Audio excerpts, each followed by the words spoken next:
തങ്ങളുടെ ടീമുകളുടെ വിജയങ്ങൾക്കൊപ്പം തന്നെ ഗോൾഡൻ ബൂട്ട് നേട്ടവും സൂപ്പർ താരങ്ങൾ ലക്ഷ്യം വെക്കുന്നുവെന്ന് ഉറപ്പാണ്.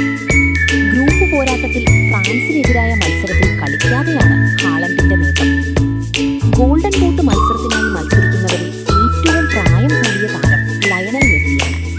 തന്റെ കരിയറിന്റെ അവസാന കാലത്താണ് യുവതാരങ്ങൾക്കെതിരെ മെസ്സി പോരാട്ടം നടത്തുന്നത്. 3 താരങ്ങളും 7 ഗോളുകളുമായി ഒപ്പത്തിനൊപ്പമാണെങ്കിലും അസിസ്റ്റുകളുടെ കൂടി അടിസ്ഥാനത്തിൽ ഫ്രാൻസിന്റെ എംബാപ്പയാണ് ഗോൾഡൻ ബൂട്ട് റേസിൽ 1-ാം സ്ഥാനത്ത്.